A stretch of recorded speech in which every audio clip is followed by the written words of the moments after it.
So far, based on what we've seen in the pattern of day 1 and day 2, most Fredrins do go into the jungle just so that you can have your presence and at the very least be the shield for the rest of your team. But I think Echo, the fact that they're banning out the Lapu Lapu, they want to protect their backline as much as they can to ensure that nobody really gets in too deep on this carry.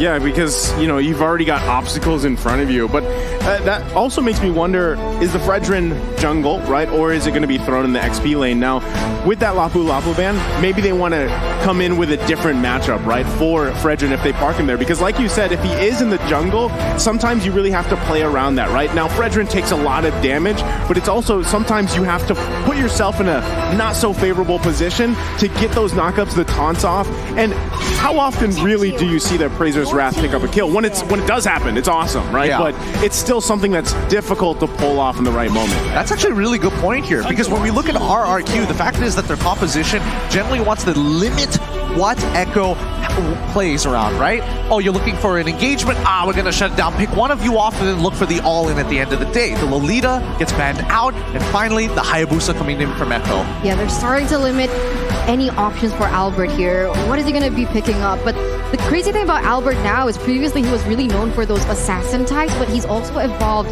in case he wants to onto those tank or even fighters in the jungler. So with this much CC from the Eve, do you think he could pick up someone like the Martis?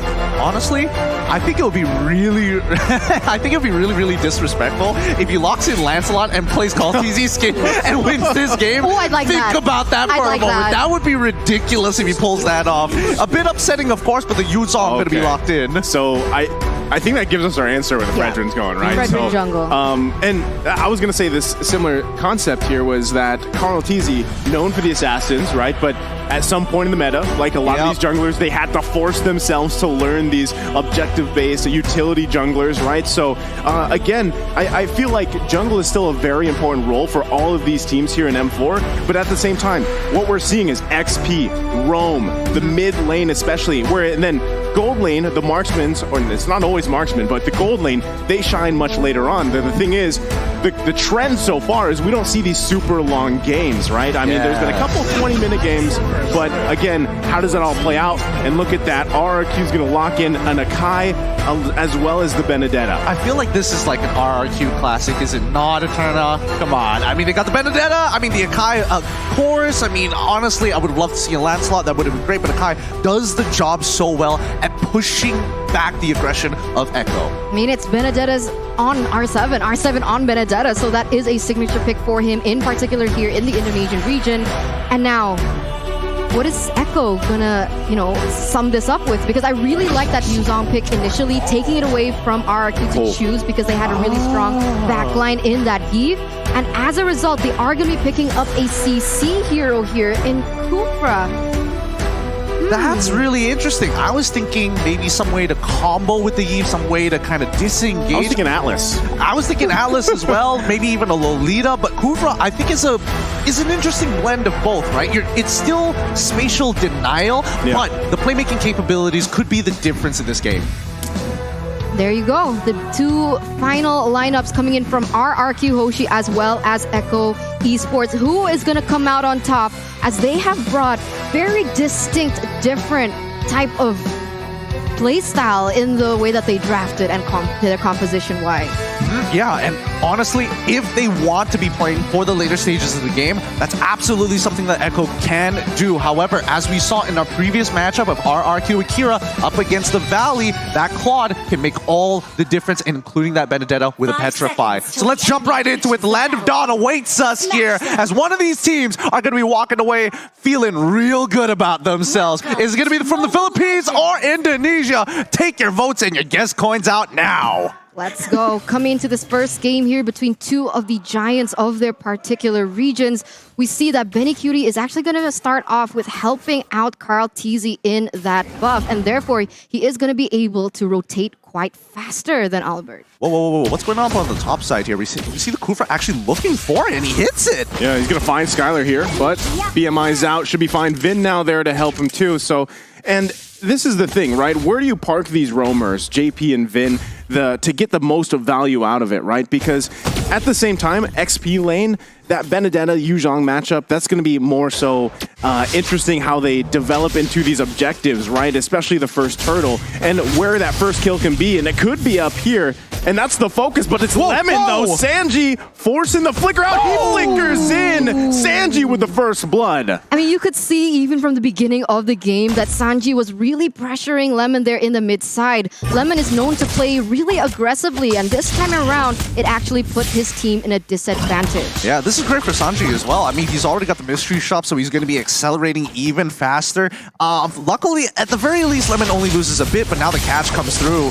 Oh, that's going to be tough, but they do get the flicker out from Vin, so that's a nice pickup, right? Because he doesn't have the Divine Judgment just yet, but still, with that being down, this should make it a little bit easier to grab, or at least contest that first turtle. Right now, Albert already going into that bottom side, looking for the pressure because the turtle is going to spawn in under 5 seconds, and that's exactly where they want to be. They want to set up first, and even in the top lane, it seems like Skylar might be having a little bit of a hard time with the early game damage that Carry has. Yeah, I mean, it's all about, like, the timings, right? Level 2 is when Carry starts to get really, really good, but now they've already locked down Albert. Let's see how it goes. Okay, they're going to force this one. Turtle still going to be focused. One Retribution comes out, but it's focused by Carl TZ, able to secure it.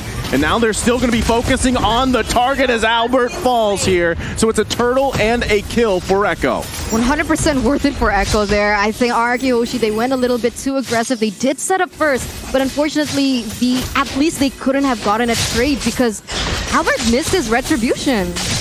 Yeah, but it's one of the... Hey, it happens. It happens. But for now, Echo is going to be in the lead, and they're going to take their time with this. This is going to be a very slow roll considering the composition overall. 1,000 gold, though. Relax. Guys, Relax. The table didn't do anything to you, Eterna.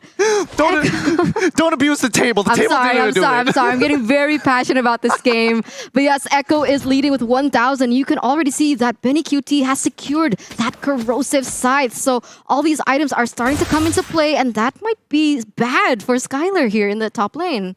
Honestly, it's quite interesting that JP is hovering around the top side so much. I mean...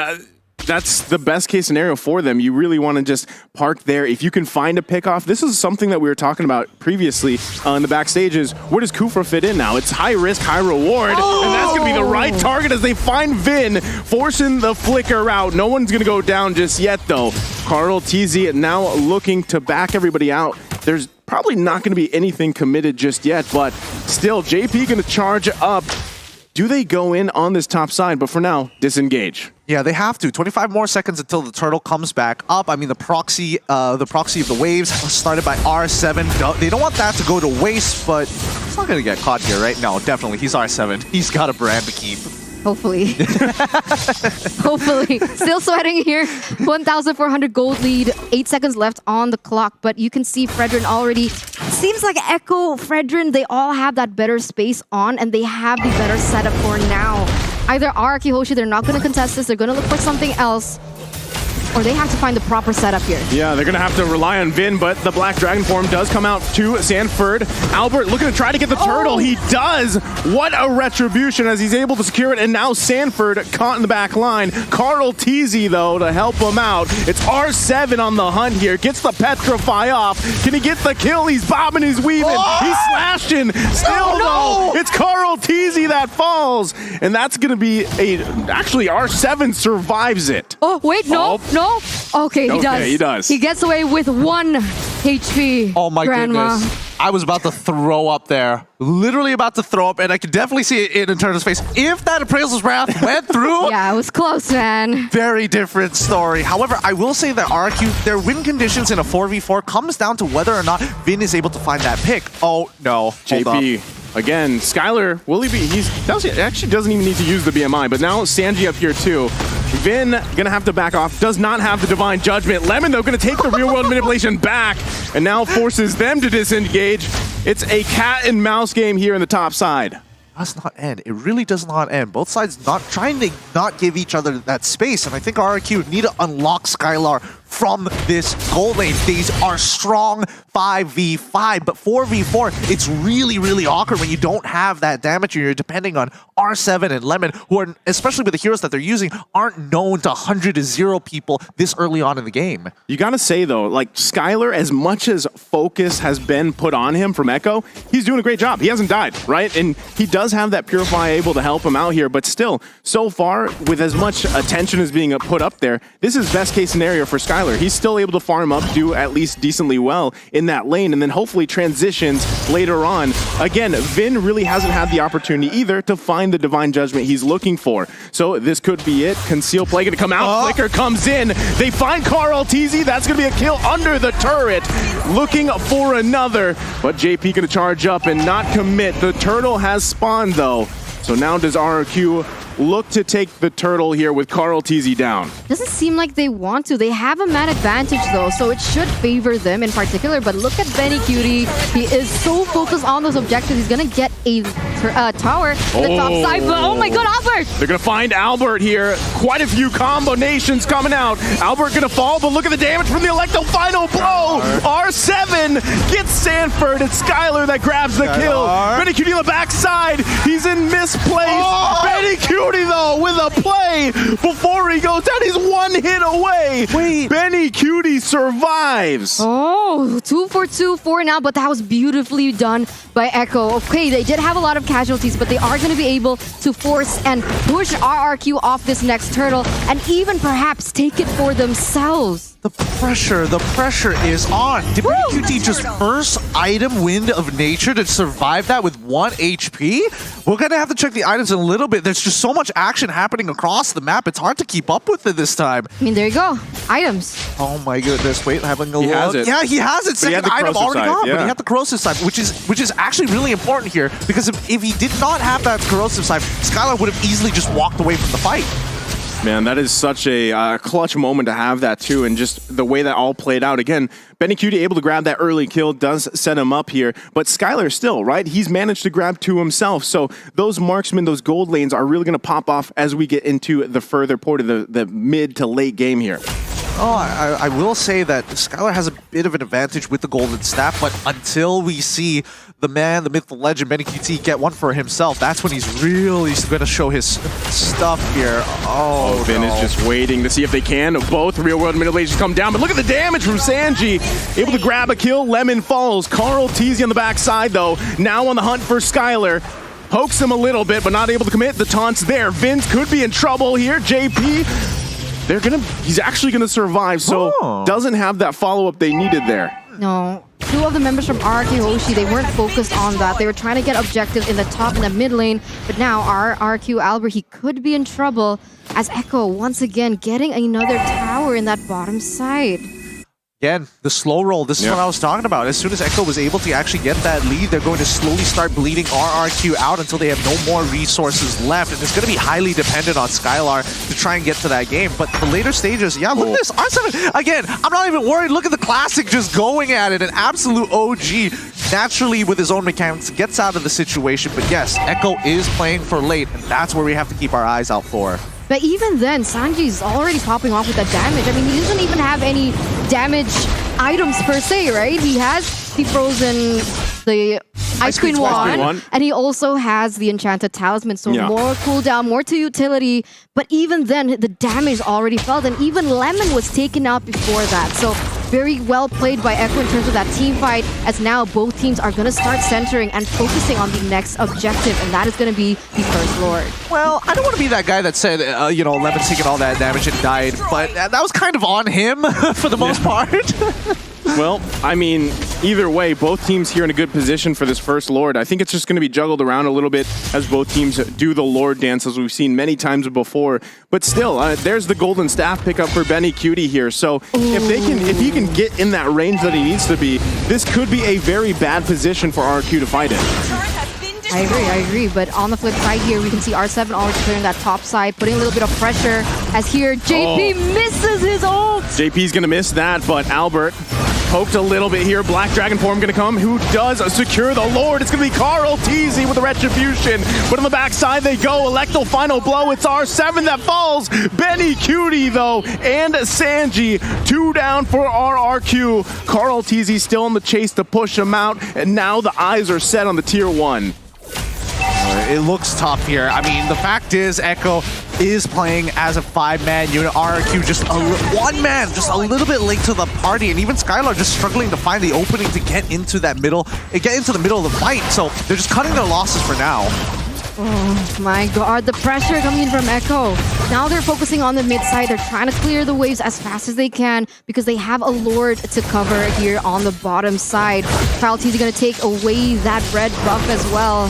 This is looking quite chaotic for RRQ. Oh, Albert gonna get caught here in a bad position. He's gonna heavy spin, try to get out of there, pushing RRQ into the turret, able to grab a kill himself.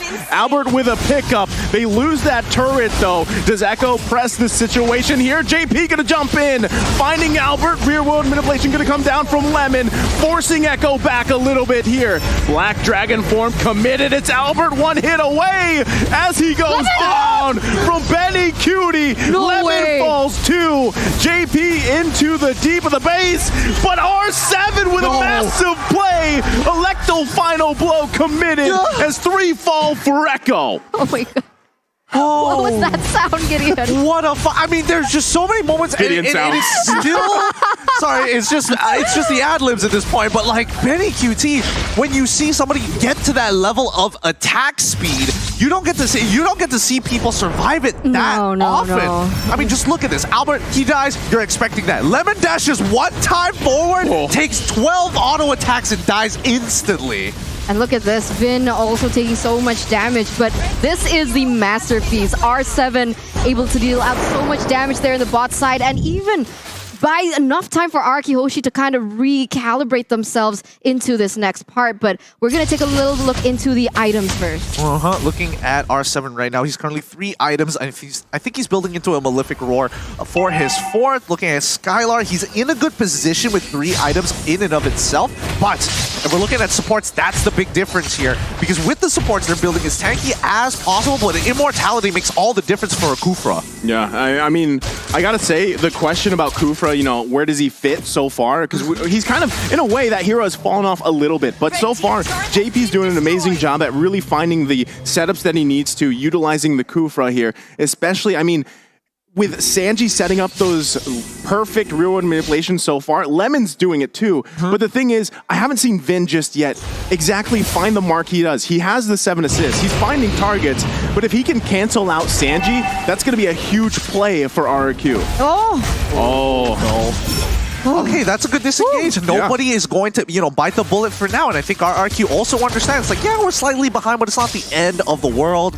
Sure, you want to have Lauren? Fine, we can defend against it. Their high ground should be enough for this. They don't have the real one manipulation, but a flicker comes out. The blazing duet from Skylar, but Vin could be in a bad position. R7 though, keep an eye on him, looking for an angle here. Electo final blow with the Petrify gonna come out. He gets canceled a little bit here. Sanford still up. R7 gonna fall to Sanji, and he's still going as Lemon gonna be the next target, able to survive, but they might chase him down. He's slowed with the flicker in from Sanji to clean up. My god, 3-4-0 trade. Echo gets the Lord. This couldn't be a worst game for RRQ Hoshi at this point. You saw that R7 was trying to do his best. The way that he does it, right? That's so signature R7. Which, whatever hero he chooses, whether it be the Benedetta, the Cho, he tries to looking for that flank, but unfortunately the follow-up damage from the other members are not there. And here we go, the siege from Echo. Gonna be a full force siege here from Echo here. One more turret to go up on the top side. They've got to handle this Lord. Echo setting their sights on the bottom side. RRQ already handling that wave. Can RRQ defend here and keep in this game? Echo now full force bottom side. Sanford comes in with the Black Dragon form. RRQ looking for any angle, but Echo calls the back signal. Value. just cash money all the way through. They've gotten a 7.7k lead for themselves. They don't need to go any further. No Lord empowered minions, no Lord in and no Lord as well. So they just back off. They don't need to do any more than this. They know that they're getting really close to the end game. Oh my god. Well, they're going to focus on R7. I don't think he was expecting that death bush either.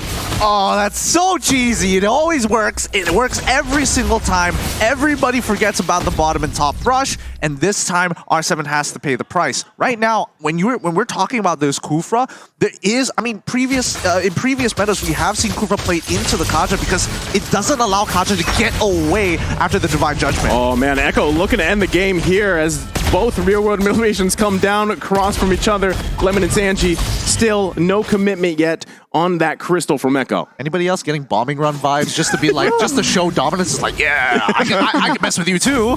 I can tap faster. Man, 8,000 gold lead for Echo up until this point, and the damage dealt is mostly coming in from Sanji. So that's why I love the Give in this current meta. I love it because you don't have to build too much damage. You can build for utility. You can build something like the Brute Force Breastplate, but still have as much damage as all the other members.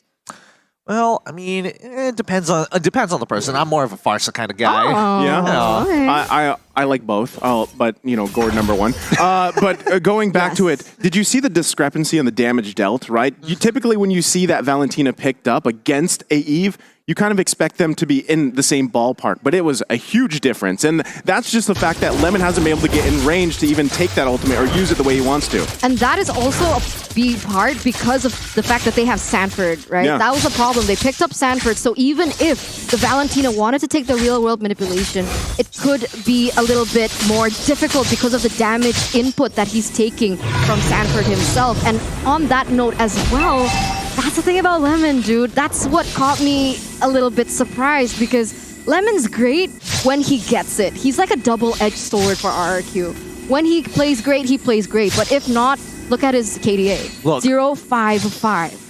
Everybody has their day, right? Knowing Lemon and seeing his career over many, many seasons and many, many M series. Oh god. Oh man, R7 gonna just be deleted once again. Death Bush, but this time in the mid lane, Sanford forcing everybody back. The Black Dragon form, and just like that, Echo grabs himself another Lord. Oh, that's so brutal. This Kufra is just getting so much more value than I was expecting. I feel like now is the time to respect the Kufra. Prior to this, they should have absolutely disrespected JP. Like, what was he really going to do? And the fact that they did have R7 on Benedetta, maybe they could have made some play towards the mid lane like Takashi did against the Valley. So that's what I'm hoping to see. But right now, Echo, they've got all the marbles in their court, and they're just going to slowly lob them down one by one until this crystal breaks. Look at JP charging up once again. Not going to commit to that, though. Lord here in the middle lane of the base of RRQ. They're going to set it up. Lemon with the real-world manipulation. JP going to go in, finds a couple of targets, but has to get out of dodge as well. It's Albert taking the brunt of the damage. It's R7 that falls again, though. Echo still pressing the situation here, looking to end the game as Vin falls and they find another. Benny Cutie free firing in the backside, and now it's going to be the crystal worked on. Echo takes the game against RRQ. Clean from Echo from the Philippines. That was so beautiful to watch at the end. The damage coming in from that carry was just so terrifying. It was disgusting at that point. It is. You can literally see the light wheels just overlapping each other because there's so many auto attacks. Sometimes there's 2 in 1. You never really know. But don't worry, RRQ fans. One loss doesn't mean the end of the world. Nobody gets knocked out. Don't worry, Eterna. No one's getting knocked out. If you heard the fist bump on the table, that was Eterna.